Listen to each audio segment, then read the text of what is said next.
যাবতীয় প্রশংসা হামদ সানা মহিয়ান গরিয়ান আল্লাহ রাব্বুল ইজ্জত ওয়া জালালের জন্য, যে মহান রব্বুল ইজ্জত ওয়া জালাল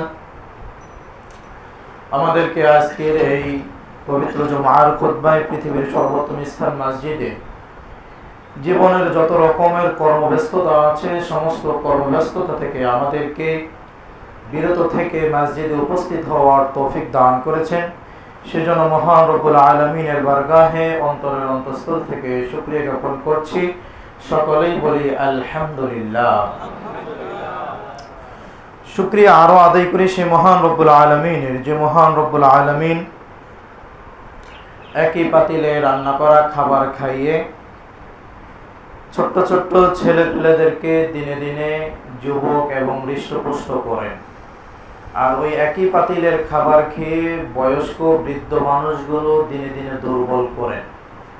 তো খাবার খাচ্ছে একই পাতিলে রান্না করা খাদ্য, বাড়িতে রান্না একই পাতিলে হয় না, ওই খাদ্য ছোট বাচ্চারাও খাচ্ছে আবার বয়স্করাও খাচ্ছে। তো ছোট বাচ্চারা দিনে দিনে কি হচ্ছে, যুবক হচ্ছে, হৃষ্টপুষ্ট শক্তিশালী হচ্ছে খাদ্য খেয়ে, আর ওই খাদ্য খেয়ে ওই খাবার খেয়ে একই পাতিলে রান্না করা ভাত মাছ খেয়ে বয়স্ক মানুষগুলো দিনে দিনে দুর্বল হচ্ছে না শক্তিশালী হচ্ছে? দুর্বল হচ্ছে। যে মহান রব্বুল আলামিন এই ক্ষমতার এই কুদরতের অধিকারী, সে মহান রব্বুল আলামিনের দরবারে আবার শুকরিয়া আলহামদুলিল্লাহ। মহান রব্বুল আলামিন তিনি আমাদেরকে আফসোস করে বলেন, ইন্নাল ইনসানা লিরাব্বিহি লাকানুত, নিশ্চয়ই মানুষ তার রবের ব্যাপারে বড়ই অকৃতজ্ঞ। মানুষ তার রবের ব্যাপারে কি বড়ই অকৃতজ্ঞ। আমি যদি আপনাকে 500 টাকা দেই বা 1000 টাকা দেই, 6 মাস পরে যদি আপনার আমার সাথে সাক্ষাৎ হয়, আমাকে সুন্দর করে সালাম দিবেন, আসল বিষয় জিজ্ঞেস করবেন, হ্যাঁ, বাড়িতে নিয়ে যাওয়ার চেষ্টা করবেন, কত সুন্দর আপ্যায়ন করবেন, তাই না? এটা হচ্ছে আপনার, আমি আপনাকে যে 500 টাকা বা 1000 টাকা দিয়েছি তার কৃতজ্ঞতার বহিঃপ্রকাশ। মহান রব্বুল আলামিন তিনি তার বান্দাদেরকে বলছেন, ইন্নাল ইনসানা লিরাব্বিহি লাকানুত, মানুষ তার রবের ব্যাপারে বড়ই অকৃতজ্ঞ। মানে আল্লাহ আপনাকে দেখার জন্য, দুনিয়াটাকে দেখার জন্য, দুনিয়ার রং দেখার জন্য আল্লাহ আপনাকে দুইটা চক্ষু দিয়েছেন। দুটো চোখের দাম কত হতে পারে? দুটো চোখের দাম কত হতে পারে? 2 কোটি টাকা দেব, দুইটা চক্ষু দিয়ে দিবেন, রাজি আছেন? একটা চক্ষু অনেক মানুষ 50 লাখ 1 কোটি টাকায় বিক্রি করে, কারণ একটা দেশে দেখতে পায়, এই চিন্তা একটা বিক্রি করে দেয়। কিন্তু দুইটা চক্ষু আল্লাহ দিয়েছেন আপনাকে, তো দুইটা চোখের দাম কত হতে পারে? যার দুটো চক্ষু নেই সে বুঝে চোখের কত মূল্য, চোখের কত দাম। আপনার দুটো চোখ থাকার কারণে আপনি আপনার সন্তানের কালার কেমন বলতে পারেন, উচ্চতা কতটুকু বলতে পারেন, তারপরে শরীরের স্বাস্থ্য কেমন আছে সেটা বুঝতে পারেন, দেখতে পারেন। দুনিয়ার গাছের রং কেমন, পাতার রং কেমন, ফলের রং কেমন, পাখির রং কেমন, পশু পাখির রং কেমন, পানির রং কেমন, আকাশের রং কেমন, সব আপনি দেখতে পারেন, বুঝতে পারেন দুইটা চক্ষু দিয়ে দেখে। যার দুইটা চক্ষু নেই, সন্তান কেমন বলতে পারে না, স্ত্রী কেমন বলতে পারে না, পানি কেমন বলতে পারে না, আসমান কেমন বলতে পারে না, পশু পাখি কেমন, পাখি কেমন, কোনটাই সে বলতে পারে না, বুঝতে পারে না। এই হচ্ছে চোখের মূল্য, এই হচ্ছে চোখের মূল্য। তো আল্লাহ যে আপনাকে দুটো চক্ষু ফ্রিতে দিলেন, মাগনা দিলেন, ফ্রিতে দিলেন, মাগনা দিলেন, আপনি আপনার এই চোখের ব্যাপারে কতটুকু কৃতজ্ঞতা স্বীকার করেছেন আল্লাহ? উল্টো আপনি কি করেন, আল্লাহর নাফরমানিতে আপনি আপনার চোখ দুটাকে ব্যয় করতেছেন। আপনার চোখ দিয়ে আপনি কত অশ্লীল নাটক, সিনেমা, কত অশ্লীল ভিডিও, কত রকমের জিনিস আপনি হারাম, বাহেয়া, বেপরদা, নাজায়েজ জিনিস আপনি আপনার চোখ দিয়ে দেখছেন। আপনি কৃতজ্ঞতার পরিবর্তে আল্লাহর নাফরমানিতে আল্লাহর দেওয়া চোখকে আপনি ব্যয় করতেছেন। এই জন্য আল্লাহ বলেন, ইন্নাল ইনসানা লিরাব্বিহি লাকানুত, মানুষ তার রবের ব্যাপারে বড়ই অকৃতজ্ঞ।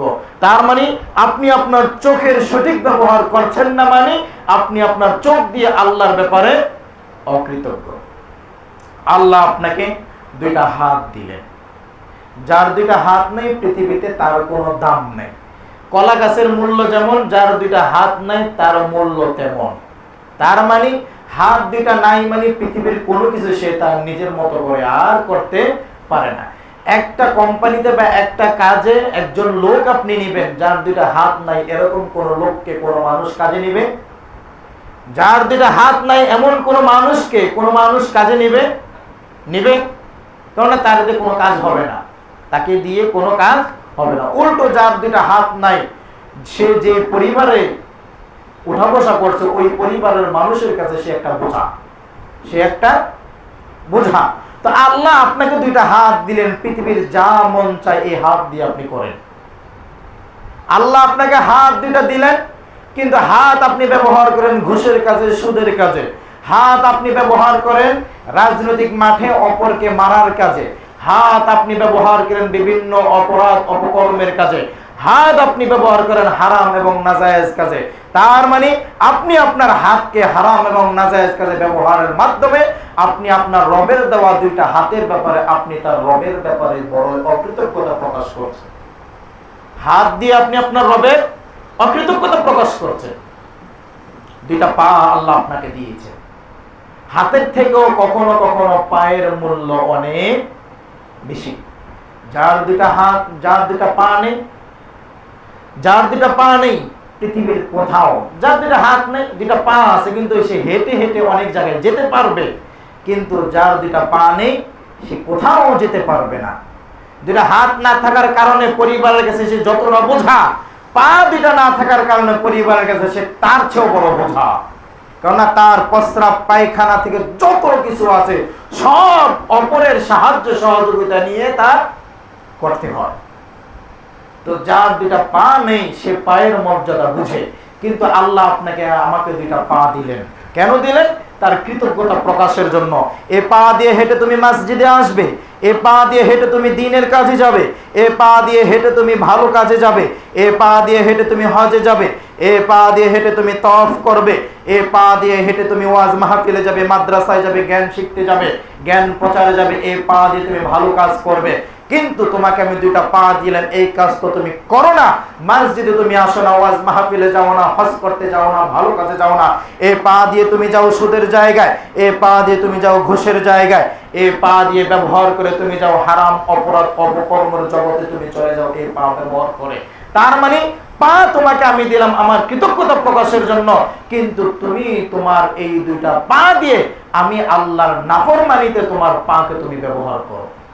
তাহলে আমাদের পা ব্যবহার করে হচ্ছে কিসে? আল্লাহর নাফরমানিতে। আমাদের হাত ব্যবহার হচ্ছে আল্লাহর নাফরমানিতে, আমাদের চোখ ব্যবহার হচ্ছে আল্লাহর নাফরমানিতে। তারপর আল্লাহ হার্ট দিলেন, অন্তঃকরণ দিলেন, কল্ব দিলেন। কোরআনে আল্লাহ সুবহানাহু ওয়া তাআলা যেই অঙ্গ প্রত্যঙ্গের কথা কোরআনুল কারীমে বলেছেন তার মধ্যে সবচেয়ে বেশি যে অঙ্গটার কথা বলেছেন তার নাম হচ্ছে কলব। এই কলবের কথা আল্লাহ সুবহানাহু ওয়া তাআলা কোরআনুল কারীমে বলেছেন। হার্টের কথা আল্লাহ সুবহানাহু ওয়া তাআলা বলেছেন। এই হার্ট দিয়ে অন্তঃকরণের কাজকে আল্লাহ সুবহানাহু ওয়া তাআলা বলে দিলেন। আল্লাহ বলেন, ওয়ালাকাদ যারা'না লিজাহান্নামা কাসীরাম মিনাল জিন্নি ওয়াল ইনস লাহুম কুলুবুন লা ইয়াফকাহুনা বিহা। আমি অধিকাংশ জিন এবং মানুষকে সৃষ্টি করেছি জাহান্নামে দেওয়ার জন্য। তাদের দোষ হচ্ছে তিনটা। এক, লাহুম কুলুবুন লা ইয়াফকাহুনা বিহা, যাকে আমি আল্লাহ হার্ট দিলাম, অন্তঃকরণ দিলাম, ব্যক্তিত্ব দিলাম, প্রেস্টিজ দিলাম, কিন্তু সে তার প্রেস্টিজকে, সে তার ব্যক্তিত্বকে, সে তার অন্তঃকরণকে, সে তার কলবকে আমি আল্লাহর বিষয়গুলো দিয়ে ভাবার কথা ছিল, কিন্তু সে তার কলব দিয়ে আমি আল্লাহর বিষয়গুলো না ভেবে উল্টো শয়তান তার কলবকে যেইভাবে চালিয়েছে সে সেইভাবেই চলেছে। এই জন্য সে জাহান্নামে যাবে। তাহলে কলব আল্লাহ দিয়েছেন আল্লাহর বিষয়গুলো নিয়ে ভাবার জন্য, চিন্তা করার জন্য, ফিকির করার জন্য, ভেবে চিন্তে সঠিক সিদ্ধান্ত নেওয়ার জন্য। কিন্তু এই কলব কখনো আল্লাহর বিষয়গুলো নিয়ে ভাবে না, কখনো আল্লাহর বিষয়গুলো নিয়ে চিন্তা করে না। উল্টো কলবের উপরে আধিপত্য বিস্তার করেছে মিস্টার ইবলিস। ইবলিস যেভাবে চেয়েছে আমার কলব ওইভাবে সাই দিয়েছে। আর যাদের কলব ইবলিসের কথা মতো চলবে আল্লাহ বলেছেন তাদেরকে দিয়ে আমি জাহান্নাম পূর্ণ করব। তারপরে আল্লাহ বলেন, ওয়ালাহুম আ'য়ুনুন লা ইউবসিরুনা বিহা, যাকে দুটো চক্ষু দিলাম কিন্তু চক্ষু দিয়ে আমি আল্লাহর বিষয়গুলো পৃথিবীতে দেখেও সে কোনো শিক্ষা গ্রহণ করলো না, দেখলো না। ওয়ালাহুম আযানুল লা ইয়াসমাউনা বিহা, যাকে দুইটা কান দিলাম, সেই কান দিয়ে পৃথিবীতে কত ধরনের আলোচনা শুনেছে। শেখ আব্দুর রাজ্জাক থেকে শুরু করে ডক্টর আসাদুল্লাহ গালিব থেকে শুরু করে সালাফি আলেমদের কত বক্তব্য সে শুনেছে, যুগ শ্রেষ্ঠ কত আলেমের বক্তব্য সে শুনেছে, কোরআন ও হাদিসের কত সুন্দর যুক্তি নির্ভর কথাগুলো সে শুনেছে। কিন্তু শুনেও সে না শোনার ভান ধরে থেকেছে, শুনেও সে না শোনার মতো করে পৃথিবীতে চলেছে। এই তিনটা রোগ যাদের আছে, আল্লাহ বলেন এদেরকে দিয়ে আমি জাহান্নাম পূর্ণ করব। তাহলে জাহান্নামে যেতে চান আছেন দুই একজন? হ্যাঁ, জাহান্নাম খুব আরামের জায়গা, আয়েশের জায়গা, আরামের জায়গা, আয়েশের জায়গা না? আল্লাহ বলেন ফাযুকু ফালান নাযীদাকুম ইল্লা আযাবা। জাহান্নামের শাস্তিটা এমন যে আল্লাহ বলেন আমি আপনি সচরাচর রোদ্রে থাকি না, আজকে এই যে টিনের ঘরের এই মসজিদে এসেছি, উপরে ফ্যান চলে, তারপর গরম লাগতেছে, আর সচরাচর গরমে না থাকার কারণে আমাদের কাছে অস্থিরও লাগছে। কিন্তু যারা নিয়মিত রোদ্রে থাকে, আমার আপনার কাছে যতটা কষ্ট লাগছে তাদের কাছে অতটা কষ্ট লাগে না, কেননা সে নিয়মিত থাকার কারণে তার চামড়াটা ওই গরমটা নিতে অভ্যস্ত হয়ে গেছে। কি হয়ে গেছে? অভ্যাসে পরিণত হয়ে গেছে। এজন্য আল্লাহ 30 দিন সে বাহিরে কাজ করে, রোদ্রে কাজ করে, তার কাছে ওটা কোনো ব্যাপার না। কিন্তু আমার আপনার কাছে এখানে বসে থাকাটাই ব্যাপার, বুঝেন না? কিন্তু আল্লাহ বলেন পৃথিবীতে যে যেটা করে সেটা যতই কঠিন হোক, সেটা একটা সময় গিয়ে নিয়মিত করার কারণে অভ্যাসে পরিণত হয়ে যায়, অভ্যাসে পরিণত হয়ে যায়। যদিও কষ্ট, কিন্তু কষ্টের পরও সেটা কি হয়ে যায়? অভ্যাসে পরিণত হয়ে যায়। কিন্তু আল্লাহ বলেন ফাযুকু ফালান নাযীদাকুম ইল্লা আযাবা। জাহান্নাম এমন একটা জায়গা, এমন একটা পরিবেশ, সেখানে অভ্যাস করে নেওয়ার মতো কোনো সুযোগ থাকবে না। কেননা ফালান নাযীদাকুম ইল্লা আযাবা, নিয়মিত আযাবের মাত্রা, আযাবের মিটার বৃদ্ধি পেতে থাকবে। এখন যে শাস্তিটা হচ্ছে, এই শাস্তিটা 1 মিনিট পরে পরিবর্তন হয়ে দ্বিগুণ হয়ে যাবে। 1 মিনিট পরে যে শাস্তিটা হবে, ওই শাস্তিটা 2 মিনিট পরে পরিবর্তন হয়ে 4 গুণ হয়ে যাবে। 2 মিনিট পরে যে শাস্তিটা হচ্ছে, 3 মিনিট পরে ওই শাস্তিটা পরিবর্তন হয়ে 6 গুণ হয়ে যাবে। প্রতি মুহূর্ত আল্লাহ বলছেন ফাযুকু ফালান নাযীদাকুম ইল্লা আযাবা। জাহান্নাম এমন একটা জায়গা, এমন একটা শাস্তির স্থান, যেখানে শাস্তির মাত্রা প্রতি মুহূর্ত চেঞ্জ হতে থাকবে, বৃদ্ধি পেতে থাকবে। আর যেটা প্রতি মুহূর্তে বৃদ্ধি পেয়ে যাবে, চেঞ্জ হয়ে যাবে, পরিবর্তন হয়ে যাবে, সেখানে অভ্যাস করে নেওয়ার কোনো সুযোগ থাকবে? অভ্যাস করে নেওয়ার কোনো সুযোগ থাকবে? এই জন্য জাহান্নামে কেউ আমরা যেতে চাই না, কেউ যেতে চাই না। হয় ফজর নামাজ পড়ি মসজিদে, সেও যেতে চায় না, আর যে ফজর নামাজ পড়ে না, সেও জাহান্নামে যেতে চায় না। আপনি বলেন জ্ঞানী মানুষ, আপনি জাহান্নাম থেকে বাঁচবে কে? যে ফজর নামাজ নিয়মিত মসজিদে পড়ে সে বাঁচবে, না যে ফজর নামাজ পড়ে না মসজিদে বা পড়েই না সে বাঁচবে জাহান্নাম থেকে? যেতে তো চান না আপনি জাহান্নামে, আপনি তো জাহান্নামে যেতে চান না, ভালো কথা, মাশাআল্লাহ, আল্লাহ আপনাকে জাহান্নাম থেকে বাঁচার তৌফিক দান করুন। কিন্তু আপনি উত্তর দেন, যে ব্যক্তি ফজর নামাজ মসজিদে জামাতের সাথে পড়ে সে জাহান্নাম থেকে বাঁচবে, না যে ব্যক্তি ফজর নামাজ পড়ে না সে জাহান্নাম থেকে বাঁচবে? উত্তর আপনি দেন। আল্লাহ তো বলে দিয়েছেন, আল্লাহ তো বলে দিয়েছেন ফাআম্মা মান সাকুলাত মাওয়াজিনু ফাহুয়া ফি ঈশাতির রাদিয়া ওয়া আম্মা মান খাফফাত মাওয়াজিনু ফাউম্মুহু হাবিয়া। যে যার মিজানের পাল্লা ভারী হবে সে জান্নাতে যাবে, যার মিজানের পাল্লা ভারী হবে সে জান্নাতে যাবে। মিজানের পাল্লা ভারী হবে কি দিয়ে? নামাজ না পড়ে। মিজানের পাল্লা ভারী হবে কি দিয়ে? সিয়াম না রেখে। মিজানের পাল্লা ভারী হবে কি দিয়ে? যদি নিয়মিত নামাজ পড়ে মিজানের পাল্লা ভারী হবে, যদি চরিত্র ভালো হয় মিজানের পাল্লা ভারী হবে, যদি সুবহানাল্লাহি ওয়া বিহামদি সুবহানাল্লাহিল আযীম, দিনে 100 বার পরে মিজানের পাল্লা ভারী হবে। যার আচার আচরণ সবচেয়ে সুন্দর তার মিজানের পাল্লা ভারী হবে। যে ব্যক্তি আমলে রাসূল সাল্লাল্লাহু আলাইহি ওয়াসাল্লামের সহিহ তরিকা পদ্ধতিতে আমলগুলো সম্পাদন করেছে, আমলে সালেহ করেছে, তার মিজানের পাল্লা ভারী হবে। যে মানুষের সাথে সুন্দর করে কথা বলে তার মিজানের পাল্লা ভারী হবে। যার মিজানের পাল্লা ভারী হবে, আল্লাহ বললেন ফাহুয়া ফি ঈশাতির রাদিয়া, তার স্থান হবে জান্নাতে। ওয়া আম্মা মান খাফফাত মাওয়াজিনু, যার মিজানের পাল্লা হালকা হয়ে যাবে, যার মিজানের পাল্লা হালকা হয়ে যাবে, আল্লাহ বললেন ফা উম্মুহু হাবিয়া, সে যাবে হাবিয়া নামক জাহান্নামে। কার মিজানের পাল্লা হালকা হবে? যে ব্যক্তি ফজর নামাজ পড়ে না, জোহর আসর মাগরিব এশা পড়ে না, নামাজ পড়ে না, বেনামাজি, তার মিজানের পাল্লা হালকা হবে। যে ব্যক্তি রমজান মাসে সিয়াম রাখে না, তার মিজানের পাল্লা হালকা হবে। যে ব্যক্তি যাকাত প্রদান করে না, তার মিজানের পাল্লা হালকা হয়ে যাবে। যার চরিত্র সুন্দর নয়, তার মিজানের পাল্লা হালকা হয়ে যাবে। যে মানুষের সাথে অন্যায় আচরণ করে, যে মানুষের সাথে কর্কশ ভাষায় কথা বলে, যে মানুষকে তার আচার আচরণ কথার মাধ্যমে কষ্ট দেয়, তার মিজানের পাল্লা হালকা হবে। যার চরিত্রের মধ্যে জেনা আছে, ব্যভিচার আছে, যার চরিত্রের মধ্যে সুদ আছে, ঘুষ আছে, যার চরিত্রের মধ্যে মিথ্যা আছে, গীবত আছে, সমালোচনা আছে, চুগলখড়ি আছে, আল্লাহ রাব্বুল আলামিনের বক্তব্য অনুযায়ী তার মিজানের পাল্লা হালকা হয়ে যাবে। আর যার মিজানের পাল্লা হালকা হবে, আল্লাহ বললেন ফা উম্মুহু হাবিয়া, সে যাবে হাবিয়া নামক জাহান্নামে। এবার বলেন তো আপনি তো জাহান্নামে যেতে চান না, বলেন তো আপনার দাবি অনুযায়ী, আপনার বক্তব্য অনুযায়ী, এই কোরআনের বক্তব্য অনুযায়ী আপনি কোন ক্যাটাগরিতে আছেন? প্রথম 2 ক্যাটাগরি, পরের 2 ক্যাটাগরি। এক স্বভাবের কারণে জান্নাত, আরেক স্বভাবের কারণে জাহান্নাম। বলেন আপনি কোনটাতে আছেন? আপনি তো জাহান্নামে যেতে চান না, মাশাআল্লাহ, ফজর নামাজ না পড়ে, ফজরের নামাজ না পড়েই জাহান্নামে যেতে চান না, কিন্তু ফজর নামাজ না পড়লে তো জাহান্নামে যেতে হবে। নবী সাল্লাল্লাহু আলাইহি ওয়াসাল্লাম বলেন মুনাফিকদের কাছে 2 ওয়াক্ত নামাজ খুব ভারী হবে, তারা নামাজ পড়বে না। নবী এটা বলেন না, নবী বলেছেন তাদের কাছে ভারী লাগবে। জোহর আসর মাগরিব যতটা স্বাচ্ছন্দ্য নিয়ে পড়ে, এশা এবং ফজর ততটা স্বাচ্ছন্দ্য নিয়ে যারা পড়ে না, তাদের মধ্যে মুনাফিকের আলামত আছে। বুঝতে পেরেছেন?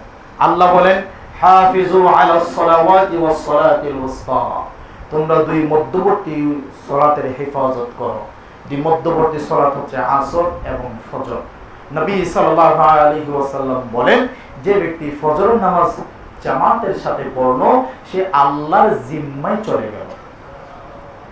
সুবহানাল্লাহ, জোরে বলবেন।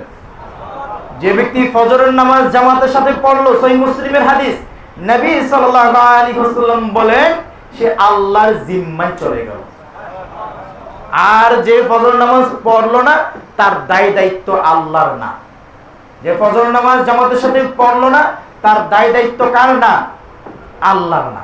আর যে ব্যক্তি ফজর নামাজ জামাতের সাথে পড়লো, তার দায় দায়িত্ব পুরোটাই আল্লাহ।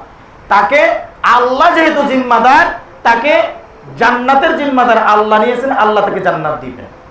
দুনিয়ার যাবতীয় বিপদ আপদ থেকে আল্লাহ তাকে হেফাজত করবেন। এটা হচ্ছে বিষয়।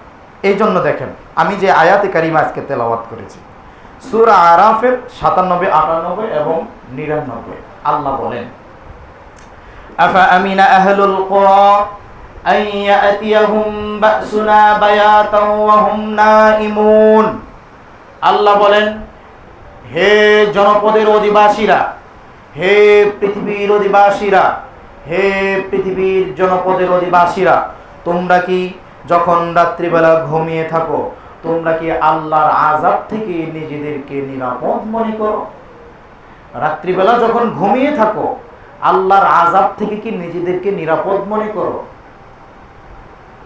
আমরা দেখতে পাই মার্কেটে আগুন লাগে রাত্রিবেলা, আমরা দেখতে পাই বাসা বাড়িতে আগুন লাগে রাত্রিবেলা, রেস্টুরেন্টে আগুন লাগে রাত্রিবেলা, বাস অ্যাক্সিডেন্ট করে, ট্রাক অ্যাক্সিডেন্ট করে রাত্রিবেলা, লঞ্চ স্টিমার জাহাজ ডুবে যায় রাত্রিবেলা, বজ্রপাত বেশি হয় রাত্রিবেলা। রাত্রিবেলায় আযাব এবং গজবটা আল্লাহ সুবহানাহু ওয়া তাআলা কাছ থেকে বেশি আছে। আর আল্লাহ এই কথাই বলে দিলেন আফা আমিনা আহলুল কুরা আইয়াতিয়াহুম বাসুনা বায়াতাও ওয়া হুম নাইমুন, তোমরা যখন রাত্রিবেলা ঘুমে থাকো তোমরা কি আমি আল্লাহর আযাব থেকে নিজেদেরকে নিরাপদ মনে করছো?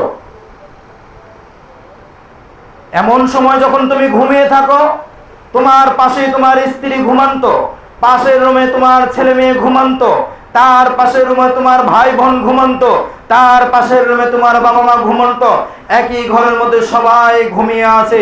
কিন্তু ঘুম এমন একটা বিষয়, যত শক্তিশালী মানুষ হোক না কেন, ওই শক্তিশালী মানুষের কাছে যদি সামান্য ক্ষুদ্র একটা মশা বা মাছিও আসে, ওই শক্তিশালী মানুষটা মশা এবং মাছির হাত থেকে বাঁচতে পারে না। ঘুমিয়ে গেলে মানুষ একবারে কি হয়ে যায়, তার শক্তি সামর্থ্য সব বিলীন হয়ে যায়, কোনোটাই কাজে আসে না, কিচ্ছু করার ক্ষমতা থাকে না। এই জন্য আল্লাহ ঘুমের কথা আগে বললেন। যখন তুমি ঘুমিয়ে থাকো, ওই ঘুমের মধ্যে তোমাকে কে নিরাপত্তা দিয়েছে? আমি আল্লাহ চাইলে তো নমরুদের মতো মাছি দিয়ে তোমার নাকের মধ্যে ঢুকিয়ে তোমার ঘুম কেন, তোমার জীবনটাই আমি কেড়ে নিতে পারতাম। আমি আল্লাহ চাইলে তো যে মশাগুলো তুমি বেনবেনানি সারা রাত শুনতে পাও, ওই মশাগুলো তোমার কানের মধ্যে ঢুকিয়ে দিতে পারতাম। তোমার ঘুম কেন, ওই একটা সামান্য মশার মাধ্যমে তোমার জীবনটাই আমি আল্লাহ কেড়ে নিতে পারতাম। তোমার নাকের ছিদ্রের কানের ছিদ্রের নিরাপত্তা কে দিয়েছে? কে দিয়েছে? এই কথাই আল্লাহ বললেন, তুমি যখন ঘুমিয়ে থাকো তুমি কি আমার আযাব গজব থেকে নিজেকে নিরাপদ মনে করো? তুমি যখন ঘুমিয়ে থাকো, এই যে তোমার পুরো দেহের নিরাপত্তা কে দিয়ে থাকে? কে দিয়ে থাকে? কে দেন আমাদের এই নিরাপত্তা? সামান্য মশামাছি থেকে বাঁচার ক্ষমতা ঘুমিয়ে যাওয়ার পরে আমাদের থাকে না, থাকে? তারপর আল্লাহ সুবহানাহু ওয়া তাআলা পৃথিবীর সব কিছু থেকে আমাদেরকে নিরাপত্তা দিয়ে পৃথিবীতে চলার ব্যবস্থা করে দিয়েছে। কেন দিয়েছে? ওই আয়াতটা আবার মনে করেন, আল্লাহ বলেন, ইন্নাল ইনসানা লিরাব্বিহি লাকানুত, মানুষ তার রবের ব্যাপারে বড়ই অকৃতজ্ঞ। মানুষ তার রবের ব্যাপারে বড়ই অকৃতজ্ঞ। অকৃতজ্ঞ নই কি আমরা? যে আল্লাহ 6 ঘন্টা রাত্রিবেলা ঘুমানোর সুযোগ দিয়েছেন, ঘুমানোর পরে আবার আপনাকে আমাকে জাগ্রত করেন, সেই আল্লাহর বিধান হচ্ছে ঘুম থেকে উঠে তুমি প্রথমে আমি আল্লাহর কৃতজ্ঞতা স্বীকার করবে ফজর নামাজ আদায়ের মাধ্যমে। ফজর নামাজ আদায়ের মাধ্যমে আমি আল্লাহর কৃতজ্ঞতা স্বীকার করবে। কই না, তুমি সকাল 8টা-9টা বাজে উঠে কাজ করবে, সবকিছু ঠিক মতোই করো, কিন্তু আমি আল্লাহর বিষয়গুলো তোমার কাছে ভালো লাগে না, আমি আল্লাহর বিষয়গুলো তুমি মন প্রাণ দিল দিয়ে যথাসময়ে করো না। এটাই আল্লাহ বলেছেন, ইন্নাল ইনসানা লিরাব্বিহি লাকানুত, মানুষ তার রবের ব্যাপারে বড়ই অকৃতজ্ঞ। আপনার সবকিছু আল্লাহ পৃথিবীতে সেটেল করে দিয়েছেন, সবকিছু ঠিক মতো চলে, টাইম মতো চলে, সময় মতো চলে, সবকিছু আপনি যেইভাবে চান সেইভাবে করতে পারেন। কে এই ব্যবস্থা করে দিয়েছেন? কে এই ব্যবস্থা করে দিয়েছেন? আল্লাহ দিয়েছেন। রাত্রে ঘুমানোর মাধ্যমে ঘুমের নিরাপত্তা দিয়েছেন, ঘুম থেকে উঠে নতুন জীবন দান করেছেন, পৃথিবীর যেটা যেভাবে চেয়েছেন, যে কাজটা যেভাবে চেয়েছেন ওইভাবে করতে পারছেন। সেই আল্লাহর ব্যাপারে আপনি উদাসীন, অকৃতজ্ঞ। অকৃতজ্ঞ এটা কোনো মানুষের আচরণ নয়। আপনাকে আমি 500-1000 টাকা দিলে আপনি যদি 6 মাস পরে আমার সাক্ষাৎ পান, আমার সাথে আপনি কত সুন্দর আচরণ করেন, কত ভালো আপ্যায়ন করেন। 1000 টাকার, মাত্র 1000 টাকার কৃতজ্ঞতা আপনি প্রকাশ করেন। অথচ আল্লাহ সুবহানাহু ওয়া তাআলা এভার কেয়ার, ল্যাবেট, স্কয়ার, ইউনাইটেড এই হসপিটালগুলোতে এক রাত্রের আইসিইউর বিল হচ্ছে 2.5 থেকে 3 লক্ষ টাকা। 2.5 থেকে 3 লক্ষ টাকা এক রাত্রের আইসিইউর বিল। সেখানে সবচেয়ে দামি কি? অক্সিজেন। সবচেয়ে দামি কি? অক্সিজেন। তো আপনার এক রাত্রের অক্সিজেনের বিল যদি 2.5 লক্ষ টাকা হয়, আপনি জীবনে কত রাত্র বেঁচেছেন? আপনার বয়স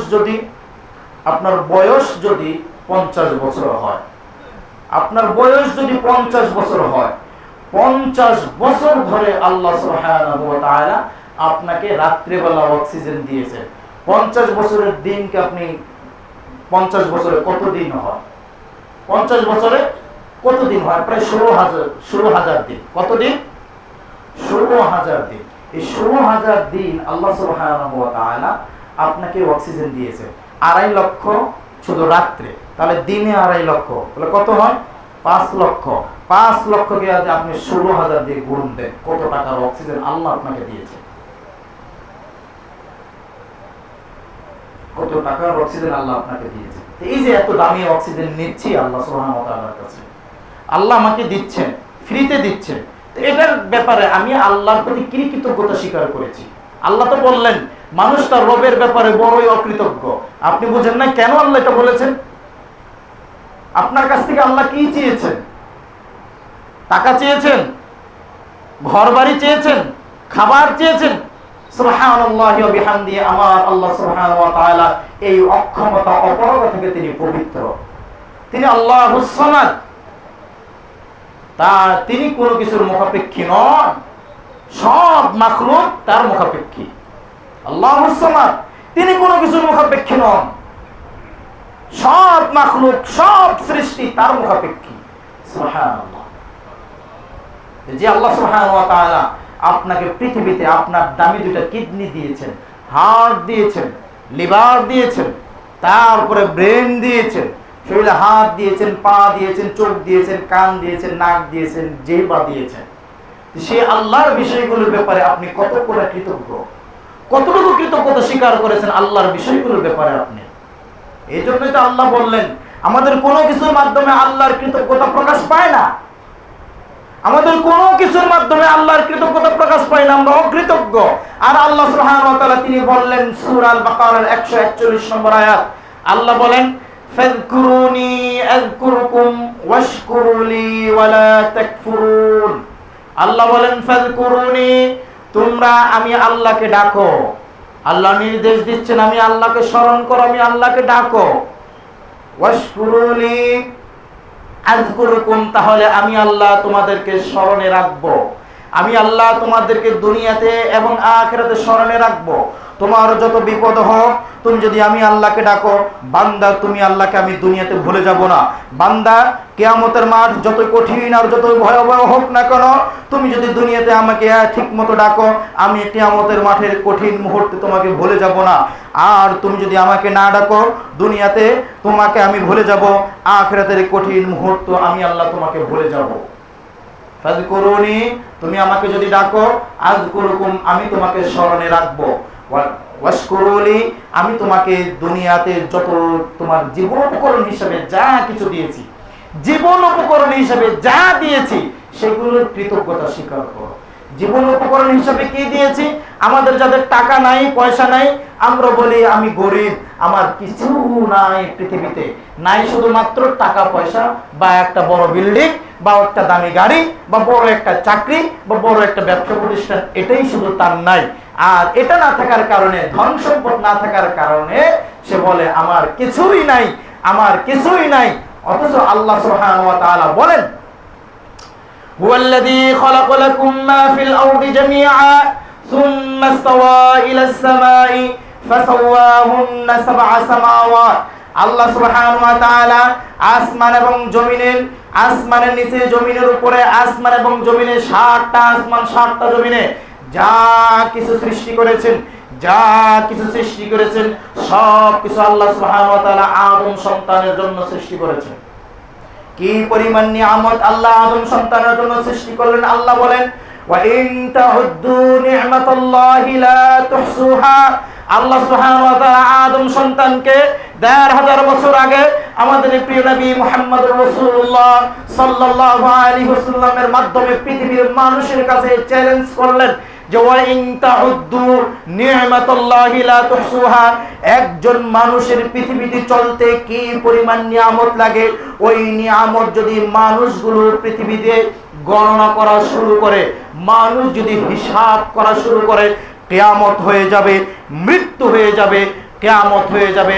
একজন মানুষের জন্য আমি আল্লাহ কি পরিমাণ নিয়ামত সৃষ্টি করেছি, সে কি পরিমাণ নিয়ামত তার জীবন বাঁচাতে, জীবন পরিচালনা করতে কি পরিমাণ নিয়ামতের সুযোগ সুবিধা ভোগ করেছে, সে যদি এগুলোর হিসাব করা শুরু করে, মৃত্যু হয়ে যাবে, কিয়ামত হয়ে যাবে, গণে শেষ করতে পারবে না। বলেন, আপনি তো বলেছেন আপনার কিচ্ছু নাই, আর আল্লাহ আপনার এই কথার চ্যালেঞ্জের প্রতি উত্তরে বললেন আমি তোমাকে এত নিয়ামত দিয়েছি, তুমি যদি গণনা করা শুরু করো তোমার মৃত্যু হয়ে যাবে, তুমি গণে শেষ করতে পারবে না। আর আপনি বলেন আপনাকে আল্লাহ কিছুই দেয় না, আপনাকে কিছুই দেয় না আপনি বলেন। এই জন্য আল্লাহ বলেন ইন্নাল ইনসানা লিরাব্বিহি লাকানুর, মানুষ তার রবের ব্যাপারে বড়ই অকৃতজ্ঞ, মানুষ তার রবের ব্যাপারে বড়ই অকৃতজ্ঞ। বুঝতে পেরেছেন কোন কোন ক্ষেত্রে আমরা অকৃতজ্ঞ? সব কিছুতেই আমরা অকৃতজ্ঞ। এই কথাটাই আল্লাহ আরেক ভাষায় অন্য জায়গায় এইভাবে বললেন।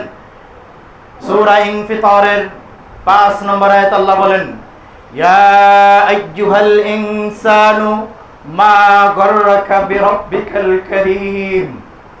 আল্লাহ সুবহানাহু ওয়া তাআলা পৃথিবীর মানুষের আচার আচরণের পরিপ্রেক্ষিতে আল্লাহ এই কথাটা আফসোস করে বলেন। আল্লাহ বলেন ইয়া আইয়ুহাল ইনসানু মা গাররাকা বিরাব্বিকাল কারীম। হে পৃথিবীর মানব মণ্ডলী, হে পৃথিবীর মানুষ সকল, নারী এবং পুরুষ, ছোট এবং বড়, তোমাদেরকে এমন কোন বিষয়ের সন্ধান তোমরা পেলে যেই বিষয়ের কারণে আমি দয়াময় আল্লাহ থেকে তোমরা গাফিল হয়ে আছো? এমন কোন বিষয় আমি আল্লাহ ছাড়া তোমরা পেয়েছো যেই বিষয়টা তোমাদেরকে সার্বিক নিরাপত্তা দিতে পারবে, যেই বিষয়টা তোমাদের সমস্ত চাহিদা পূরণ করতে পারবে, যেই বিষয়টা তোমাদের চূড়ান্ত ফায়সালা জান্নাত দিতে পারবে, যেই বিষয়টা তোমাদেরকে জাহান্নাম থেকে বাঁচাতে পারবে, এমন কোন বিষয়ের সন্ধান তোমরা পেলে যেটার কারণে আমি আল্লাহকে ভুলে গেলে আমি আল্লাহ থেকে দূরে আছো? আছে কি এমন কোন জিনিস? নাই।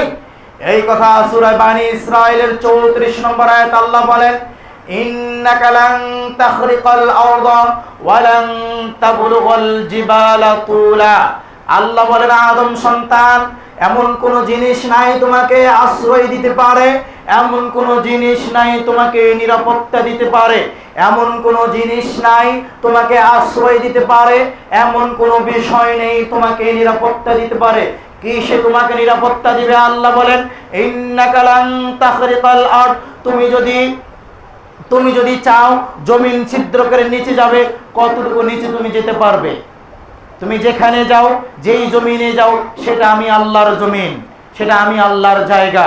তুমি ওয়ালান তাবলুগাল জিবালা তুলা, তুমি অহংকার করো, অদ্যত্ব দেখাও আমি আল্লাহর সাথে, আমি আল্লাহর সাথে তুমি ফাখুরি করো, আমি আল্লাহর কথা তুমি শোনো না, আমি আল্লাহর বিষয়গুলো তোমার ভালো লাগে না, আমি আল্লাহর ব্যাপারে তুমি অকৃতজ্ঞ। আমি আল্লাহ তোমাকে বললাম তুমি যদি উপরে যেতে চাও, কতটুকু উপরে যেতে পারবে? আল্লাহ বললেন ওয়ালান তাবলুগাল জিবালা তুলা, পাহাড়ের চূড়া ছেড়ে তো তুমি আর কোথাও যেতে পারবে না। উপরে গেলে পাহাড়ের চূড়া পর্যন্ত যেতে পারবে, আর নিচে গেলে জমিন ছিদ্র করে নিচে যেতে পারবে না। তারপরে তুমি আমি আল্লাহর ব্যাপারে অকৃতজ্ঞ, অদ্যত্বতা দেখাও। তোমাকে আমি আল্লাহর পক্ষ থেকে, আমি আল্লাহর মনোনীত মুয়াজ্জিন প্রতিদিন ডাকে হাইয়া আলাস সালাহ, সালাতের জন্য আসা, আর তুমি আমি আল্লাহর এই কথাকে অদ্যত্বতা দেখিয়ে বাড়িতে শুয়ে থাকো, খেলায় ব্যস্ত থাকো, ব্যবসা প্রতিষ্ঠানে ব্যস্ত থাকো, আমি আল্লাহর ডাকে তুমি সাড়া দাও না, আমি আল্লাহর ডাকের প্রতি তুমি অদ্যত্বতা দেখাও, অথচ তুমি আমি আল্লাহর জমিন ছিদ্র করে নিচে যেতে পারবে না। আমি আল্লাহর জমিন পাহাড়ের চূড়া পার হয়ে তুমি তার থেকে উপরে যেতে পারবে না।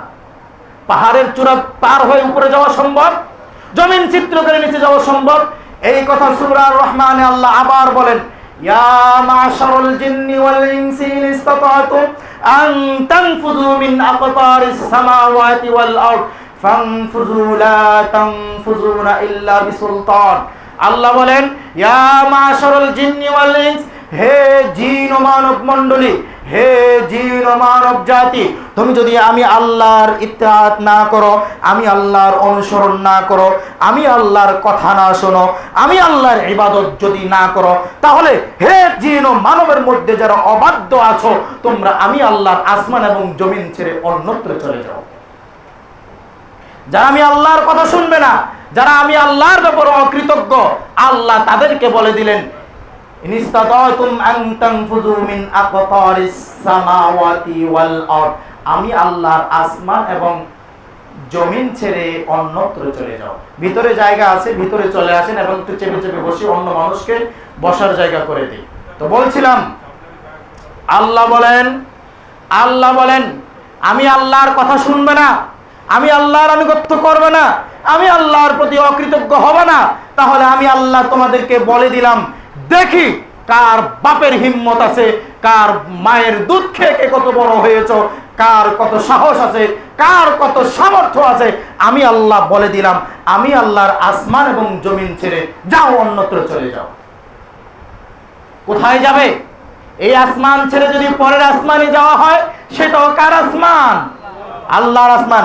এই জমিন ছেড়ে যদি তার নিচের জমিনে যাওয়া হয়, সেটা কার জমিন? আল্লাহর জমিন। এই যে মহাশূন্য রয়েছে, এই মহাশূন্য কার? সূর্যের মাধ্যমে আমরা পৃথিবীর সব কিছুর সুযোগ সুবিধা ভোগ করছি, রাত্রে চাঁদের মাধ্যমে সুবিধা ভোগ করছি, তারকার মাধ্যমে সুবিধা ভোগ করছি, গাছপালা তরুলতা তৃণবৃক্ষের সুবিধা ভোগ করছি, সমুদ্রের পানিতে যত ধরনের প্রাণী রয়েছে সেই প্রাণীগুলোর সুযোগ সুবিধা ভোগ করছি। জমিনের নিচ থেকে বিচি ফেলে দেই, ওই বিচি থেকে আল্লাহ সুবহানাহু ওয়া তাআলা আমার আপনার জন্য জীবিকা বের করে নিয়ে আসছেন, সেগুলোর সুবিধা ভোগ করছি। সে আল্লাহ সুবহানাহু ওয়া তাআলা বললেন, আমার কথা যদি না শুনো, আমার আনুগত্য যদি না করো, তাহলে আমি তোমাদেরকে চ্যালেঞ্জ করলাম, আমার আসমান জমিন ছেড়ে অন্যত্র চলে যাও। কোথাও যাওয়ার জায়গা আছে, যেখানে যাই সেটাই কার জায়গা? আল্লাহর জায়গা। তারপরও গুনাহ ছাড়তে পারি না, তারপরও পাপ ছাড়তে পারি না, তারপরও আল্লাহর ইবাদত করতে পারি না, তারপরও আল্লাহর কথাগুলো যথাযথভাবে শুনি না। নিজের মতো করে চলি, নিজের মতো করে চলি। নিজের মতো করে চললে পরিণতি কি হবে? আল্লাহ বলে দিলেন, আল্লাহ বলেন, ফাআম্মা মান তাগা ওয়া আসারাল হায়াতাদ দুনিয়া ফাইন্নাল জাহিমা হিয়াল মাওয়া। আল্লাহ বলেন, পৃথিবীতে যারা ঔদ্ধত্যতা দেখিয়ে চলে, যারা তাগুতের অনুসরণ করে চলে, যারা আল্লাহর বিধিবিধানকে, মানুষের তৈরি বিধিবিধানকে উত্তম বা শ্রেষ্ঠ মনে করে, যারা আল্লাহর বিধানকে মধ্যযুগীয় বিধান বলে, যারা আল্লাহর বিধানকে অন্যায্য বলে এবং মানুষের তৈরি বিধানকে যুগোপযোগী মনে করে, মানুষের তৈরি বিধানকে ন্যায্য মনে করে, তারা হচ্ছে তাগুত, তারা হচ্ছে তাগুত। আল্লাহ বললেন, এক নম্বর, ফাআম্মা মান তাগা, যারা তাগুতের অনুসরণ করে চলে, ওয়া আসারাল হায়াতাদ দুনিয়া, এবং দুনিয়ার সব কিছুতে আল্লাহর বিধিবিধানের চাইতে, আল্লাহর বিষয়গুলোর চাইতে, নামাজের চাইতে খেলাকে প্রাধান্য দেওয়া, নামাজের চাইতে চাকরিকে প্রাধান্য দেওয়া, নামাজের চাইতে কাজকর্মকে প্রাধান্য দেওয়া, নামাজের চাইতে দুনিয়ার বিষয়গুলোকে প্রাধান্য দেওয়া, টাকা পয়সাকে আল্লাহর ইবাদতের চাইতে প্রাধান্য দেওয়া, ধন দৌলতকে আল্লাহর ইবাদতের চেয়ে প্রাধান্য দেওয়া, স্ত্রী সন্তানদেরকে আল্লাহর ইবাদতের চেয়ে প্রাধান্য দেওয়া, ওয়া আসারাল হায়াতাদ দুনিয়া, যারা দুনিয়াকে প্রাধান্য দিল আল্লাহর বিষয়গুলোর চেয়ে। এই দুইটা বিষয় যারা অর্জন করবে, এই দুইটা বৈশিষ্ট্য যাদের মধ্যে থাকবে, আল্লাহ বলেন, ফাইন্নাল জাহিমা হিয়াল মাওয়া, ফাইন্নাল জাহিমা হিয়াল মাওয়া, তাদের ঠিকানা হচ্ছে জাহিম, জাহান্নামে। দুই নাম্বার, ওয়া আম্মা মান খাফা মাকামা রাব্বিহি ওয়া নাহান নাফসা আনিল হাওয়া। আল্লাহ বললেন, দুইটা বৈশিষ্ট্য যারা অর্জন করবে, পরের দুইটা বৈশিষ্ট্য যারা অর্জন করবে, ফাইন্নাল জান্নাতা হিয়াল মাওয়া, আল্লাহ তাদেরকে জান্নাতুল মাওয়া স্থান করে দিবেন। দুইটা বৈশিষ্ট্য কি? এক, ওয়া আম্মা মান খাফা মাকামা রাব্বি, রাত্রের অন্ধকারে যখন কোনো কাজ করতে যাবে, রাত্রের অন্ধকারে গোপনে কোনো গোপন ঘরে যখন কোনো কথা বলবে, কোনো কাজ করতে যাবে, ওই কথা এবং কাজের পূর্বে যদি ভয় করে, আমাকে আমার রবের সামনে দাঁড়াতে হবে। দিনের আলোতে যখন কোনো কাজ করবে, দিনের আলোতে যখন কোনো কথা বলবে, দিনের আলোতে যখন কোনো কাজ করবে, দিনের আলোতে যখন কোনো কথা বলবে, যারা ভয় করবে, আমাকে আমার রবের সামনে দাঁড়িয়ে আমার জীবনের সমস্ত কাজের সমস্ত কথার হিসাব দিতে হবে। এক নাম্বার, ওয়া আম্মা মান খাফা মাকামা রাব্বি, যারা ভয় করবে, আমাকে আমার রবের সামনে দাঁড়াতে হবে। এক নাম্বার। দুই নাম্বার, ওয়া নাহান নাফসা আনিল হাওয়া, মন চেয়েছে বিড়ি খেতে, মনের ইচ্ছার বিরুদ্ধে গিয়ে বিড়ি খাওয়া ছেড়ে দিয়েছে। মন চেয়েছে সুদ খেতে, মনের ইচ্ছার বিরুদ্ধে গিয়ে সুদ খাওয়া ছেড়ে দিয়েছে। মন চেয়েছে ঘুষ খেতে, মনের ইচ্ছার বিরুদ্ধে গিয়ে ঘুষ খাওয়া ছেড়ে দিয়েছে। মন চেয়েছে গীবত সমালোচনা করতে, মনের ইচ্ছার বিরুদ্ধে গিয়ে গীবত সমালোচনা ছেড়ে দিয়েছে। মন চেয়েছে মিথ্যা বলতে, মনের ইচ্ছার বিরুদ্ধে গিয়ে ওই মিথ্যা বলা ছেড়ে দিয়েছে।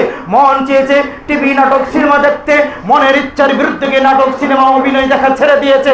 মন চেয়েছে খেলাধুলা দেখতে, মনের ইচ্ছার বিরুদ্ধে গিয়ে খেলাধুলা ছেড়ে দিয়েছে। মন যা চেয়েছে মনের বিপরীতে যারা চলেছে, আল্লাহ বলেন এই দুইটা বৈশিষ্ট্য যারা অর্জন করবে ফাইন্নাল জান্নাতা হিয়াল মাওয়া, দয়ামে আল্লাহ তাদেরকে জান্নাতুল মাওয়ার স্থায়ী বাসিন্দা করে দিবেন। তার মানে মনের ইচ্ছা মতো চললে জাহান্নাম, আর মনের বিপরীতে চললে জান্নাত। মনের ইচ্ছা মতো চললে বিড়ি খাই মনের ইচ্ছায় না মনের ইচ্ছার বিরুদ্ধে, মনের ইচ্ছায়। ঘুষ খাই কি মনের ইচ্ছায় না মনের ইচ্ছার বিরুদ্ধে। মিথ্যা বলে কি মনের ইচ্ছায় না মনের ইচ্ছার বিরুদ্ধে। মনের ইচ্ছায় মানুষ সমস্ত অপকর্ম করে, মনের ইচ্ছায় মানুষ পাপ কাজ করে, মনের ইচ্ছাই করে। আর যারা মনের ইচ্ছার বিরুদ্ধে গিয়ে পাপ অপকর্ম ছেড়ে দিবে, আল্লাহ বলেন ফাইন্নাল জান্নাতা হিয়াল মাওয়া, আমি আল্লাহ তাদেরকে জান্নাতুল মাওয়ার স্থায়ী বাসিন্দা করে দিব। তাহলে কে কে জান্নাতুল মাওয়ার স্থায়ী বাসিন্দা হতে চান? সবাই? মাশাআল্লাহ, আল্লাহ কবুল করুন, আল্লাহ কবুল করুন। তাহলে আমরা জাহান্নাম থেকে, আলোচনার সারমর্ম এটাই, জাহান্নাম থেকে বাঁচতে চাই, জান্নাতে যেতে চাই। যেই খতিব এখানে 50-100 খতিব আসছেন এই পর্যন্ত, আসছে না? সবার যত আলোচনা ইউটিউবে শুনেন, ফেসবুকে শুনেন, যত আলোচনা ওয়াজ মাহফিলে শুনেন, সব আলোচনার সারমর্ম তো এটাই, জাহান্নাম থেকে বাঁচতে চাই, জান্নাতে যেতে চাই। না অন্য কিছু? সব আলোচনার সার কি? জাহান্নাম থেকে বাঁচতে চাই, জান্নাতে যেতে চাই, না এর বেশি কিছু? তাহলে এই যে লাস্টের এই 4টা কথা মনে রাখবেন, 2 কাজে জাহান্নাম আর 2 কাজে জান্নাত। এবার আপনাকে ডিসাইড করতে হবে, সিদ্ধান্ত নিতে হবে, আপনাকে চয়েস করতে হবে যে আপনি কোনটা নেবেন। আপনি যদি চয়েস করেন যে আমি জান্নাতে যাব, তাহলে আপনাকে অবশ্যই জান্নাতে যেতে হবে। একটা মানুষ একটা ভালো চাকরি, মনে করেন পুলিশ হবে বা সেনাবাহিনী হবে বা সরকারি অফিসার হবে, সে কি ধরেই হতে পারবে না? এটার জন্য তাকে মিনিমাম 20 থেকে 25 বছর শ্রম দিতে হয়, মেহনত দিতে হয়। ক্লাস 1 থেকে নিয়ে পড়াশোনা শেষ করতে হয়, এবং ওই কাজের জন্য তাকে আলাদা করে আরও ডিগ্রি, আরও যোগ্যতা অর্জন করতে হয়, তাই না? তাহলে ওই কাজের জন্য একটা মানুষ বিসিএস দিবে, কি পরিমাণে আপনার পরিচিত 2-4 জন বিসিএস আছে না? জিজ্ঞেস করেন তো ভাই কত ঘন্টা পড়াশোনা করে? 15-16 ঘন্টা দিনে পড়াশোনা করে বিসিএস দেওয়ার জন্য, কি পরিমাণ কষ্ট সে করেছে। তো আপনাকে আল্লাহ এমন একটা জান্নাত দিবেন, ওই জান্নাতের জন্য আপনার পরিশ্রমের দরকার আছে না? আর আল্লাহর জন্য, জান্নাতের জন্য পরিশ্রমটাই হচ্ছে আল্লাহর জন্য কৃতজ্ঞ হওয়া। জান্নাতের জন্য যে পরিশ্রমটা করবেন, ওই পরিশ্রমটাই হচ্ছে আল্লাহর জন্য কৃতজ্ঞ হওয়া। এই জন্য আল্লাহ বললেন, যারা জান্নাতের জন্য পরিশ্রম করে না, জাহান্নাম থেকে বাঁচার চেষ্টা করে না, তারাই হচ্ছে ইন্নাল ইনসানা লিরাব্বিহি লাকানুত, তারা তাদের রবের ব্যাপারে অকৃতজ্ঞ। তারা তাদের রবের ব্যাপারে অকৃতজ্ঞ। আর অকৃতজ্ঞ জান্নাত পাবে না। অকৃতজ্ঞ, আপনি যদি আমার কোনো উপকার করেন, আর আমি যদি আপনার উপকারের কথা ভুলে গিয়ে আপনার বিপদে এগিয়ে নিয়ে আসি, জীবনে কোনোদিন আমাকে আর ভালো মানুষ মনে করবেন, মহাব্বত করবেন, আমার বিপদে আসবেন বলে সে একটা অকৃতজ্ঞ। এর কাছে কেউ সাহায্য সহযোগিতা করবে, বলবে না? অকৃতজ্ঞকে এক মানুষ আরেক অকৃতজ্ঞ মানুষকে ভালোবাসে না, আর দয়াময় আল্লাহ তো ভালোবাসবেই না। এই জন্য রবের ব্যাপারে অকৃতজ্ঞ হওয়া যাবে না। রবের ব্যাপারে সর্বদাই কৃতজ্ঞ হওয়ার চেষ্টা অব্যাহত রাখতে হবে।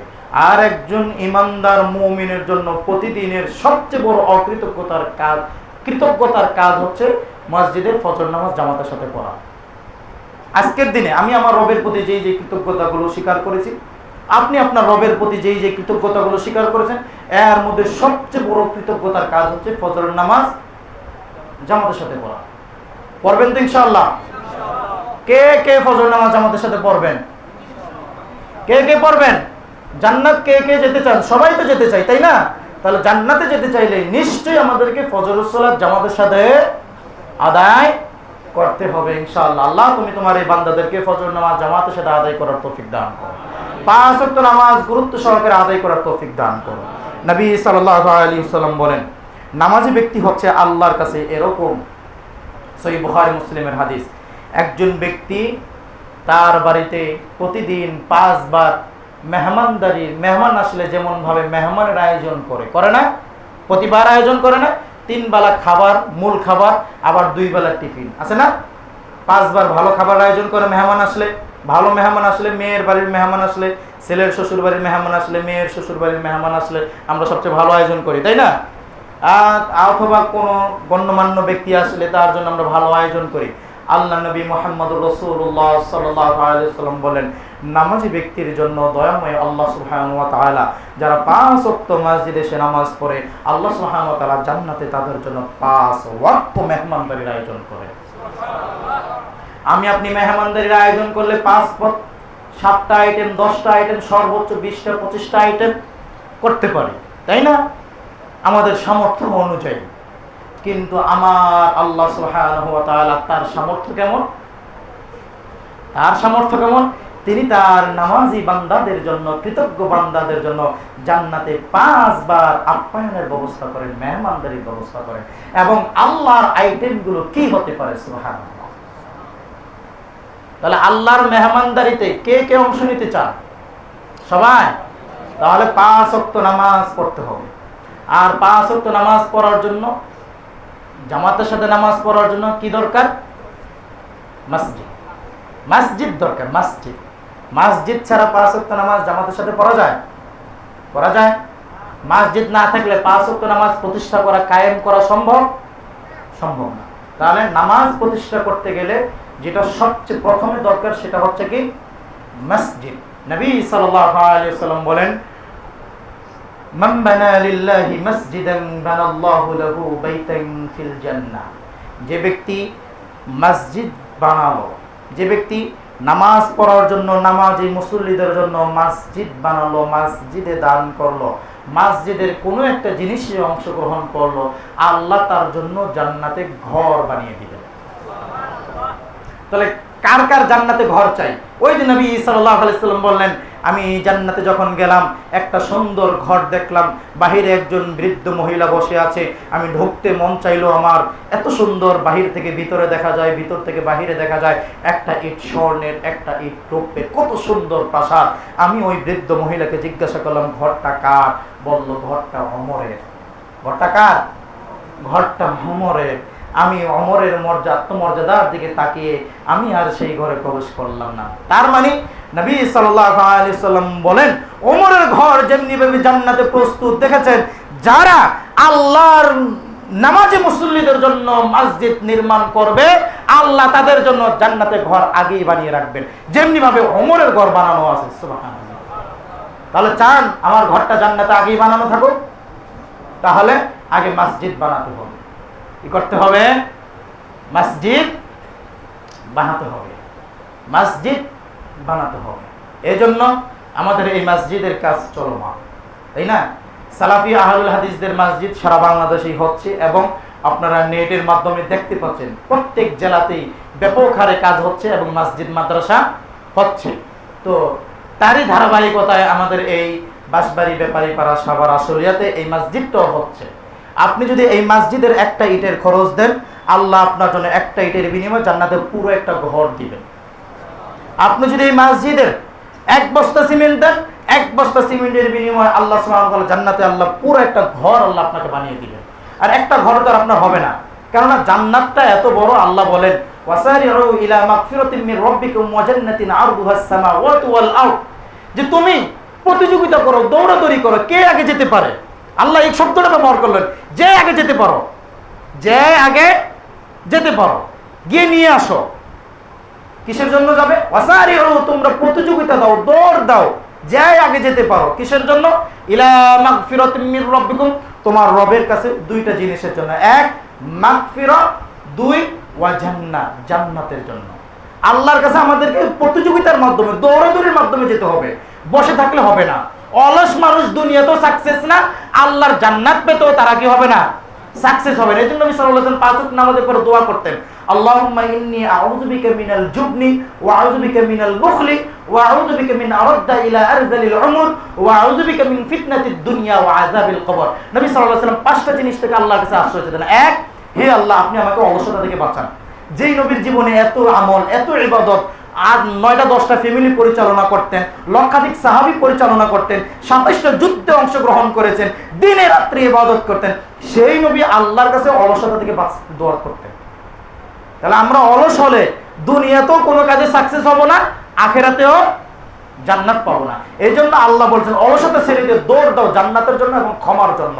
এবং ওয়াজান্নাতিন আরদুহাস সামাওয়াতু ওয়াল আরদ, ওই জান্নাতের ব্যাসার্ধ বিশালতা হচ্ছে আসমান এবং জমিনের সমান। শুধু জমিনের সমান না, আসমান যত বড় জমিন যত বড়, দুইটা মিলে যত বড়, 7টা আসমান 7টা জমিন মিলে যত বড়, আল্লাহর জান্নাত তত বড়। ওই জান্নাতের জন্য প্রতিযোগিতা করো। আর ওই জান্নাতে গিয়ে একটা দুইটা ঘরে হবে?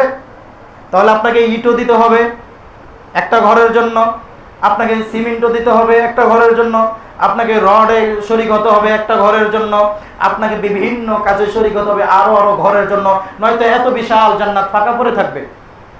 নবী বলেন কেউ যদি 10 বার সূরা ইখলাস পড়ে আল্লাহ তার জন্য জান্নাতে ঘর বানান। 10 বার সূরা ইখলাস পড়লে, ফজিলত শুনেছেন না? 10 বার সূরা ইখলাস পড়লে জান্নাতে ঘর বানান। আবার কেউ যদি দিনে 12 ওয়াক্ত নফল সালাত, ফজরের আগে 2 রাকাত, যোহরের আগে 4 রাকাত, যোহরের পরে 2 রাকাত, মাগরিবের পরে 2 রাকাত, এশার পরে 2 রাকাত, এই 12 ওয়াক্ত সুন্নতে মুআক্কাদা যারা পড়বে, নবী সাল্লাল্লাহু আলাইহি ওয়াসাল্লাম বলেছেন আল্লাহ তাদের জন্য জান্নাতে ঘর বানাবেন। তার মানে বিভিন্ন কাজ করলে, বিভিন্ন আমল করলে জান্নাতে আলাদা আলাদা কি হয়? ঘর হয়। ঠিক আপনি মসজিদের বিভিন্ন কাজে আলাদা আলাদা বিষয়ে যদি অবদান রাখেন, আল্লাহ আপনাকে আলাদা আলাদা জান্নাতে ঘরের মালিক করে দিবেন। তাহলে কে কে জান্নাতের ঘরের মালিক হতে চান? মসজিদে দানের মাধ্যমে আজকে যে নিয়ত করে এসেছেন 10 টাকা দিবেন, জান্নাতে ঘরের জন্য সে 100 টাকা দিবেন। যে নিয়ত করে এসেছেন 100 টাকা দিবেন, জান্নাতে ঘরের জন্য 500 টাকা দিবেন। যে নিয়ত করে এসেছেন 500 টাকা দিবেন, জান্নাতের বড় ঘরের জন্য 1000 টাকা দিবেন। যে নিয়ত করে এসেছেন 1000 টাকা দিবেন, জান্নাতের আরো বড় প্রাসাদের জন্য, যে প্রাসাদের একটা ইট স্বর্ণের, একটা ইট রূপের, যে প্রাসাদের সব কিছু স্বর্ণ রূপের, ওই প্রাসাদের জন্য যে নিয়ত করে এসেছেন 1000 টাকা দিবেন, সে 2000 টাকা দিবেন। যার 2000 টাকা নিয়ত সে 5000 দিবেন। যার 5000 নিয়ত সে 10000 দিবেন। নগদ নিয়ে না আসতে পারলে লিখে যাবেন, পরবর্তীতে দিবেন। মসজিদের কাজে অংশগ্রহণ করবেন মানে নিশ্চিত জান্নাতে ঘর পাবেন ইনশাআল্লাহ। আজকের যে আলোচনা আমরা শুনেছি, আল্লাহ সুবহানাহু ওয়া তাআলা আমাদেরকে আমল নেওয়ার তৌফিক দান করুন, আমিন। এবং আল্লাহ সুবহানাহু ওয়া তাআলা আমাদেরকে তার কৃতজ্ঞ বান্দা হওয়ার তৌফিক দান করুন, আমিন। ওয়া আখিরু দাওয়াহুম আনিল হামদুলিল্লাহি রাব্বিল আলামিন। ইন্নাল হামদালিল্লাহ ওয়াস সালাতু ওয়াস সালামু আলা রাসূলিল্লাহ ওয়া আলা আলিহি ওয়া আসহাবিহি ওয়া মান ওয়ালা। أما بعد أعوذ بالله من الشيطان الرجيم بسم الله الرحمن الرحيم إن الله وملائكته يصلون على النبي يا أيها الذين آمنوا صلوا عليه وسلموا تسليما اللهم صبي اللهم صل على محمد وعلى آل محمد كما صليت على إبراهيم وعلى آل إبراهيم إنك حميد مجيد اللهم بارك على محمد وعلى آل محمد كما باركت على إبراهيم وعلى آل إبراهيم إنك حميد مجيد اللهم أعز الإسلام والمسلمين اللهم أعز الإسلام والمسلمين وأذلنا الشرك والمشركين ودمرنا أعداء الدين। একটা বিষয় একটু বলে নেই 2-3 মিনিটে, সেটা হচ্ছে গত কিছুদিন আগে ইরানের প্রেসিডেন্ট হেলিকপ্টার অ্যাক্সিডেন্টে মারা গেছে। তো আমাদের দেশের বা পাক ভারত উপমহাদেশের অনেক মানুষ তাকে রাহবার মানে মুসলিমদের নেতা তার জন্য মাগফিরাত এবং নাজাতের দোয়া করেছে। আমরা জানি ইরানের শাসক এবং সাধারণ মানুষ এর অধিকাংশই হচ্ছে শিয়া। অধিকাংশই কি? শিয়া। আহলুস সুন্নাহ ওয়াল জামাতের আকীদার ভিত্তিতে শিয়াদের অনেকগুলো দল উপদল আছে। এর মধ্যে প্রধান 3টা দল হচ্ছে নুসাইরিয়া, তারপরে 12 ইমামে বিশ্বাসী এবং আলিবিয়া। এই সম্প্রদায়গুলো হচ্ছে স্পষ্ট রাফিজি। এরা হচ্ছে আহলুস সুন্নাহ ওয়াল জামাতের আকীদার ভিত্তিতে, ঐক্যমতের ভিত্তিতে কাফের। কি? কাফের। এবং এই রাফিজি যে দলটা, এই দলটারই যারা বর্তমানে ইরানের শাসক, এরা হচ্ছে রাফিজি। এরা কি? রাফিজি শিয়া। আর আহলুস সুন্নাহ ওয়াল জামাতের যুগ যুগ ধরে সাহাবীদের যুগ থেকে এদের সম্পর্কে আকীদা হচ্ছে এরা কাফের। এরা কি? কাফের। কেন তারা কাফের? আমি 10টা আকীদা তাদের বলে তো বুঝতে পারবেন। তাদের 1 নম্বর আকীদা হচ্ছে যে জিবরাইল আলাইহিস সালামকে আল্লাহ ওহী দিয়ে পাঠিয়েছিলেন আলীর কাছে আসার জন্য, কিন্তু জিবরাইল ভুল করে মুহাম্মদ সাল্লাল্লাহু আলাইহি ওয়াসাল্লামের কাছে এসেছে। নাউযুবিল্লাহ। এটা আসছে কোথায়? এটা শিয়াদের একটা গ্রন্থ শারহিল মিলাল ওয়ান নিহাল এর 30 নম্বর পৃষ্ঠায় এই আকীদাটা বিদ্যমান। তাহলে এই আকীদা যে পোষণ করবে সে মুসলিম, যে জিবরাইল ভুল করে মুহাম্মদের কাছে চলে আসছে, যাওয়ার কথা ছিল আলীর কাছে। নাউযুবিল্লাহ। তারপরে 2 নম্বর, শিয়াদের শায়েখ ও কর্তা ব্যক্তিরা এই বিশ্বাস রাখে যে কোরআনে অনেক ভুল ত্রুটি আছে, অথচ আল্লাহ বললেন যালিকাল কিতাবুল লা রাইবা ফি, কোরআনে কোনো কি নাই, ভুল নাই, কোনো সন্দেহ নাই। আর তাদের আকীদা হচ্ছে কোরআনে অনেক ভুল আছে, এই জন্য তাদের কোরআন হচ্ছে 90 পারা। তাদের কোরআন কত পারা? তারা আমরা যে কোরআন পড়ে এই কোরআন তারা অনেকটা সংযোজন বিয়োজন করেছে, তারা অনেক কিছু বাদ দিয়েছে, যেগুলো সাহাবীদের সমর্থনে যে আয়াতগুলো নাজিল হয়েছে, সাহাবীদের মহাব্বতে যে আয়াতগুলো নাজিল হয়েছে, সাহাবীদের মর্যাদা এই আয়াতগুলো তারা বাদ দিয়ে দিয়েছে এবং তাদের মতামত মতো আয়াত তারা কোরআনে ঢুকিয়ে দিয়েছে। এই হলো তাদের কোরআন বিষয়ে আকীদা, কোরআনে ভুল আছে। অথচ আমাদের আকীদা হচ্ছে কোরআনে কোনো কি নাই, ভুল নাই। এটা আছে কোথায়? এটা আছে তাদেরই একটা বই আত-তানবীহ ওয়ার রাদ এর 25 নম্বর পৃষ্ঠা। তাদের আরেকটা আকীদা হচ্ছে ইমামরা আল্লাহ তাআলা ও মানুষের মধ্যে মধ্যস্থতাকারী। ইমামরা মানে আমাদের ওই যে মাজার পূজারীদের মতো করে পীর সাহেব মধ্যস্থতাকারী, যেন পীরের কাছে গিয়ে সন্তান চাই, পীরের কাছে গিয়ে, এটা শিয়াদেরও আকীদা। আর এই আকীদা হচ্ছে স্পষ্ট শিরকে আকবার। এই আকীদা যারা লালন করবে তারা মুসলিম না মুশরিক? মুশরিক। তারপরে 3 নম্বর, শিয়াদের আরেকটা আকীদা হচ্ছে ইমামদের কবরের দিকে হজ করা কাবা ঘরে হজ করার চেয়ে উত্তম। মানে তাদের যারা ইমাম, ওই ইমামদের কবর জিয়ারত করা, কবর ঘুরে তওয়াফ করা, আমাদের যে কাবা যে মক্কা, ওই মক্কার থেকে উত্তম হচ্ছে তাদের ইমামদের কবরে তওয়াফ করা। নাউযুবিল্লাহ। এই আকীদাকে পোষণ করে মুসলিম থাকতে পারে? তারপরে 5 নম্বর, শিয়াদের আরেকটা আকীদা হচ্ছে যে হুসাইন রাদিয়াল্লাহু তাআলা আনহুর কবর যে ব্যক্তি জিয়ারত করলো সে আল্লাহর আরশ জিয়ারত করলো। নাউযুবিল্লাহ। যে ব্যক্তি হুসাইন রাদিয়াল্লাহু তাআলা আনহুর কবর জিয়ারত করলো সে কার আরশ? আল্লাহর আরশ নাকি জিয়ারত করলো। নাউযুবিল্লাহ। আল্লাহর আরশে কেউ যেতে পারবে? জিয়ারত করা সম্ভব? তারপরে 6 নম্বর হচ্ছে হুসাইন রাদিয়াল্লাহু তাআলা আনহুর কবরের মাটি পৃথিবীর সমস্ত রোগের আরোগ্যের মাধ্যম। নাউযুবিল্লাহ। ওই কবরের মাটি, হুসাইন রাদিয়াল্লাহু তাআলা কবরের মাটি, শিয়াদের আকীদা হচ্ছে পৃথিবীর যত রোগ আছে সব রোগের চিকিৎসার ওষুধ। নাউযুবিল্লাহ। নবী সাল্লাল্লাহু আলাইহি ওয়াসাল্লাম বলেছেন লা হাওলা ওয়ালা কুওয়াতা ইল্লা বিল্লাহ, এটা হচ্ছে সব রোগের ওষুধ। তারপর কালিজিরা হচ্ছে সব রোগের ওষুধ, মধু হচ্ছে সব রোগের ওষুধ। মুহাম্মদ সাল্লাল্লাহু আলাইহি ওয়াসাল্লাম এই কথা বলেছেন। আর তাদের আকীদা হচ্ছে হুসাইন রাদিয়াল্লাহু তাআলার কবরের মাটি। নাউযুবিল্লাহ। 7 নম্বর, তারা বলে আল্লাহ এবং ইমামদের মধ্যে কোনো পার্থক্য নাই, যারাই ইমাম তারাই আল্লাহ, যে আল্লাহ সেই ইমাম। নাউযুবিল্লাহ। এটা হচ্ছে তাদের আকীদা। 8 নম্বর, শিয়াদের আরেকটা আকীদা হচ্ছে যে জান্নাত এবং জাহান্নামে যাওয়ার জন্য কয়েকটা নক্ষত্রের ইবাদত করা, নির্দিষ্ট বছরে নির্দিষ্ট দিনে নির্দিষ্ট কয়েকটা তারকার ইবাদত করা হচ্ছে জান্নাত এবং জাহান্নামে যাওয়ার আমল মাধ্যম। এই আকীদা কোনো মুসলিম পোষণ করতে পারে? 9 নম্বর, শিয়াদের আরেকটা আকীদা হচ্ছে যে আলী রাদিয়াল্লাহু তাআলা আনহু হচ্ছে জমিনের শাসক, আল্লাহ হচ্ছেন আসমানের শাসক। নাউযুবিল্লাহ। এটা আছে কোথায়?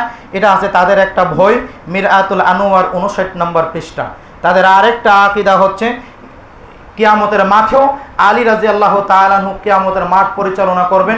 তিনি যেভাবে চাইবেন, যাকে চাইবেন সে জান্নাতি হবে, তিনি যাকে চাইবেন সেই জাহান্নামী হবে। নাউযুবিল্লাহ। এটা আলী রাদিয়াল্লাহু তাআলা আনহু তাদের আকীদা। শিয়াদের আরেকটা আকীদা হচ্ছে আলী রাদিয়াল্লাহু তাআলা আনহু মৃতদেরকে জীবিত করতে সক্ষম।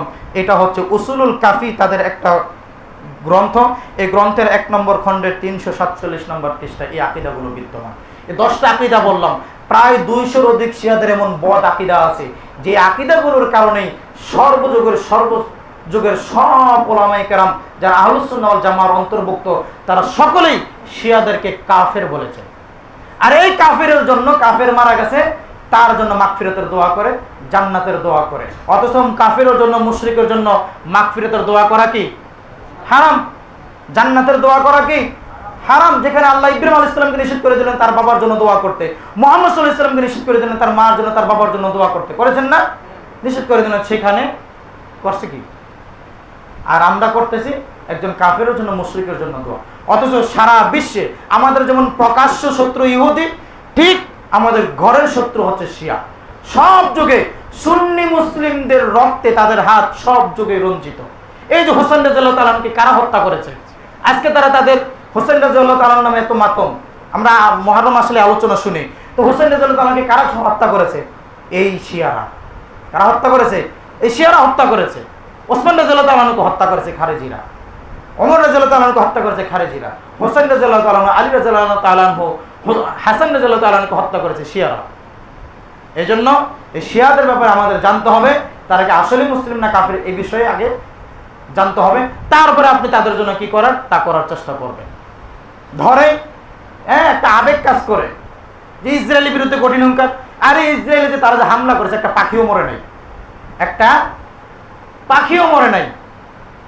মনে হচ্ছে খবর পেয়েছেন তারা যে ইসরায়েলে রকেট মারলো কয়েকদিন আগে ঈদের পরে, পাখি মরছে দুই একটা, পাখিও মরে নাই।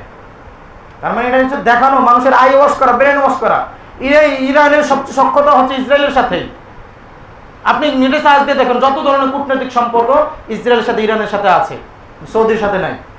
আর দিন শেষে সৌদিকে গালি দিব, ইরানকে মহব্বত করব। সৌদি হচ্ছে বিশুদ্ধ সালাফি মুসলিম, সৌদি হচ্ছে বিশুদ্ধ আকীদাদারী তাওহীদবাদী মুসলিম, আর শিয়ারা হচ্ছে কাফের। শিয়াদের জন্য আপনার মন কাঁদে, আর সৌদির জন্য আপনার মনে যত ধরনের বিদ্বেষ। আল্লাহ আমাদেরকে সঠিকটা বুঝার এবং আমলে নেওয়ার তৌফিক দান করুন, আমিন। আমরা দোয়া করি আল্লাহ যারা অসুস্থ আছে আপনি তাদেরকে সুস্থ করুন, আল্লাহ যারা ঋণগ্রস্ত আছে আপনি তাদের ঋণ মুক্তির ব্যবস্থা করে দিন, আল্লাহ যারা অভাবে আছে আপনি তাদের অভাব দূর করে দিন, আল্লাহ যারা আমাদের আত্মীয় স্বজন বাবা মা দাদা দাদি নানা নানি পাড়া প্রতিবেশী মৃত্যুবরণ করেছে আপনি তাদের কবরের আযাব মাফ করুন, আপনি তাদেরকে ক্ষমা করে জান্নাতের বাসিন্দা হিসেবে কবুল করুন।